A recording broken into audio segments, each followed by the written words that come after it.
بسم اللہ الرحمن الرحیم۔ ورلڈ ہیڈ لائنز کے تمام ناظرین کو سلام۔ انڈیا کی تباہی کا وقت آ گیا ہے۔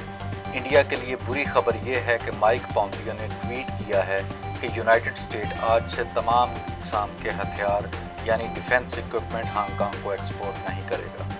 اگر آپ اس ٹویٹ کا مشاہدہ کریں تو انڈیا کے لیے ایک بہت اہم پیغام ہے کہ ہم نے ہانگ کانگ کے ساتھ جو حشر کیا، ہانگ کانگ میں موجود جو صورتحال تھی، اس پر چائنا نے امریکہ کو وارن کیا کہ تم باز آ جاؤ، مداخلت نہ کرو ورنہ تمہارے مفادات کو نقصان پہنچائیں گے۔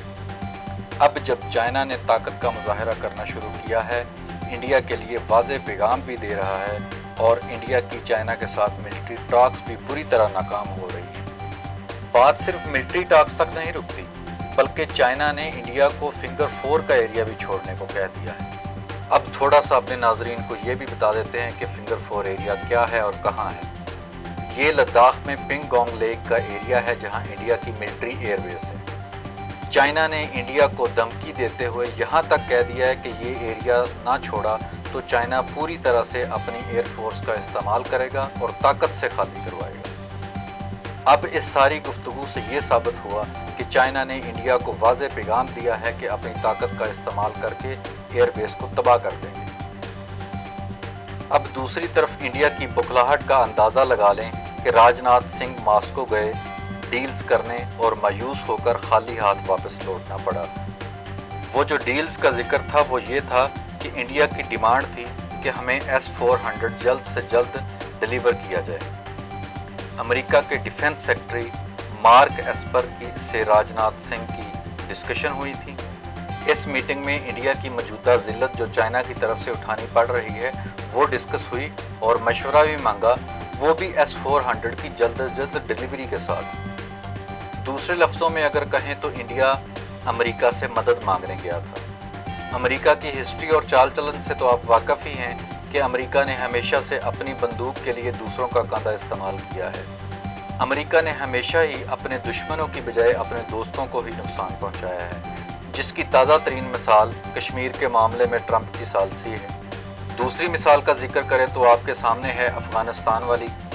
اس میں اب تمام مدعا پاکستان پر ڈال دیا گیا کہ ISI اور پاک فوج خفیہ طریقے سے طالبان کی مدد کرتے رہے ہیں اور پاکستان کی وجہ سے یہ ہمیں شکست ہوئی ہے۔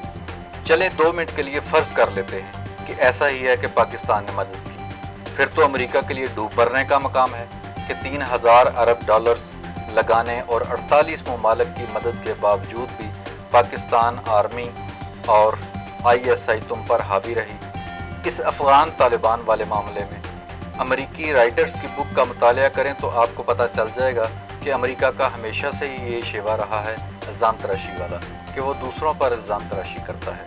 اب چائنا اور بھارت کی بات کر لیتے ہیں کہ چائنا نے انڈیا کو وارن کیا ہے کہ تم امریکہ سے مشورے لینا بند کرو، امریکہ تمہیں جنگ میں دھکیل کر خود پیچھے ہو جائے گا۔ انڈیا کو اسرائیل کی بھرپور حمایت حاصل ہے، اپنا سیٹلائٹ اور دوسرے ڈرونز وغیرہ بھی ان کو دے رہا ہے۔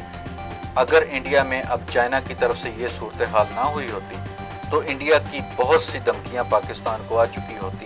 ایسے لگتا کہ جیسے آج ہی انڈیا اور پاکستان کی جنگ ہو جائے گی۔ باقی رہی صحیح کسر انڈین میڈیا نکال دیتا ہے۔ ان کے اینکرز کی رپورٹنگ تو آپ نے سنی ہی ہوگی، کیسے رپورٹنگ کرتے ہیں وہ۔